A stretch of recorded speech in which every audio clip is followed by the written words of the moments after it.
Hi everyone, I'm Hari. We all know that a data science project workflow consists of three critical steps. First one is exploratory data analytics, then feature engineering, and then model building. But it could take hours, sometimes even days, if you have to do all three steps from scratch. Or is there a way to automate all these things? Yeah.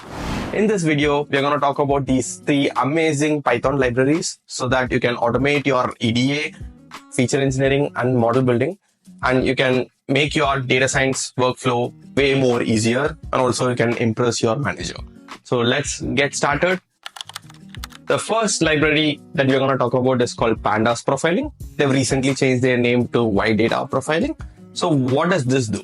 You start your analysis by taking a look at the data to try to find the missing values in the data, try to find the basic statistics of the data, and you'll perform some exploratory data analytics and with few charts and data visualization.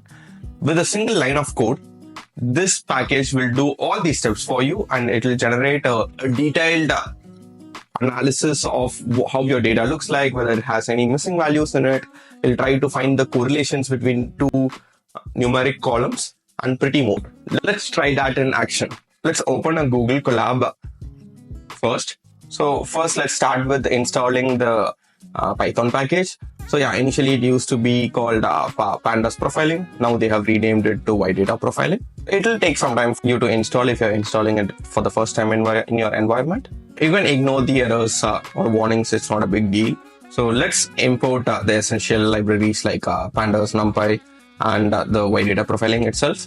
So I don't have a data set over here. So let me create a fake data set with just like random columns called A, B, C, D with some random numbers and random categories. So this is the only line of code that you might need. You just have to call the profile report, give in your data, and give the title for the report. That's it. With this just one line of code, the Wide Data Profiling would have automatically generated the profile, generated a profile report for you. So you can take a look at it in your notebook environment by calling it using the function toNotebook iframe. So as you can see that you get the dataset statistics with how many missing cells that you have, the percentage of missing cells, the duplicate rows that you might have. You can also get the detailed statistics for each column, missing values for each column, minimum, maximum, negative. If you want to know more details, you can take a look at this. You get histogram, common values, and some extreme values over there. So you can individually analyze all your columns in the data frame. If you want to know the correlation between any two columns in it, it'll only specifically take in the numeric values in the data. It'll also generate a heat map of your correlation plot. You can take a look at your missing values here. And you can also have a look at the sample data of your data frame. So within a single line of code, you have all your exploratory data analytics done. It hardly will take you 2 seconds of your time if you have to do the exploratory data analytics. So hereafter, before even exploring your data, just import this library and just run this single line of code so that it'll make your life more easier. You can find the notebook that I used in the video in the description.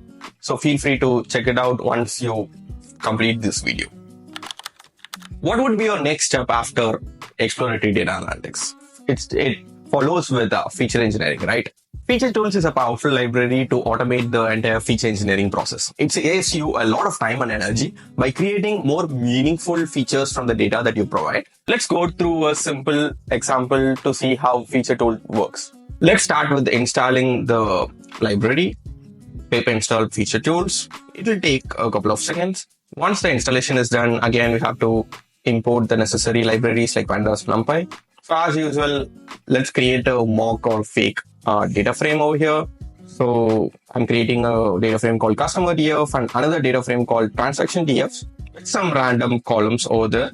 So customer DF has 4 columns with customer ID, when the customer has joined, whether he loves ice cream or not, and what's his favorite number. And transaction DF has the transaction details. Let's import our library Featuretools as FT. So we have to create a new entity set and we have to give the ID as the customer data.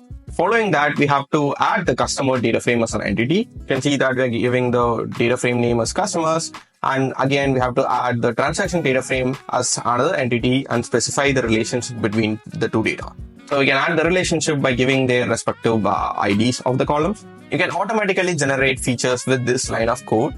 So if you take a look at the feature matrix, you can see that there are a lot of columns which are not in the part of the raw data frame.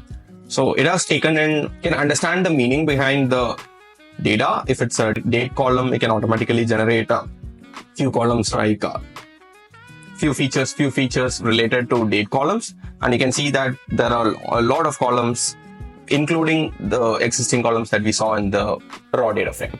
So that's it. Within 2 or 3 lines of code, you have generated a lot of meaningful features from your raw data. Even from the example that we saw, we can see that it is not perfect. You might not even need a lot of these features that has been generated by this library, but you can take this as your first step, and you can understand what kind of features that you can generate from these kind of data, and you can delete the unnecessary features that has been generated by the libraries. After feature engineering comes the model building. We all know that why do we need to automate the model building, as scikit-learn itself has an amazing performance that we can easily build a model with few lines of code, right? Don't come to a conclusion before taking a look at this library. It is called PyCaret. It's an open source, it's a low code machine learning library. It automates the end-to-end machine learning workflow. It takes in the data. It doesn't have to be pre-processed. It will compare the data by creating multiple machine learning models, and it will compare the evaluation metrics, and it will show you the report of which model works best for this particular data. Let's take a look at an example code for that. Let's start with installing the library PyCaret. It will take some time for you if you're installing it for the first time. And after that, let's import the essential libraries for this particular task.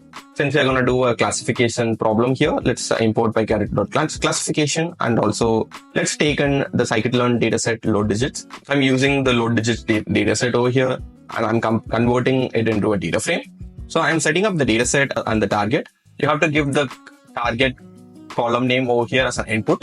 PyCaret will automatically pre-process the data by handling missing values, categorical variables, etc. PyCaret can compare different models to find the best one for your dataset. It will take a couple of seconds since it has to do that with every machine learning algorithm, every classification machine learning algorithm over there. You can see that it uses all the evaluation metrics to compare the models like accuracy, AUC score, recall, precision, F1, etc. It is clearly visible that KNN has performed best in almost every evaluation metric over there. You can also specify your model directly if you don't want to compare with all of the models.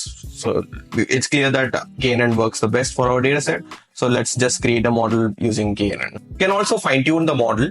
PyCaret can also tune the hyperparameters of the model to improve performance. With a single line of code, you can evaluate the performance of the model using various metrics. You can see that we got the AUC curve, the confusion matrix, the precision recall score, and a lot of the charts as well. You can also take a look at the learning curve and the validation curve. As you can see that within less than 10 lines of code, we have completed the entire data science project with these 3 libraries. These libraries have its own limitations. It might not be perfect for your project, but it's always easier for you to get started with these kind of libraries using this output as your initial output, because it's just going to take you 2 minutes of your time.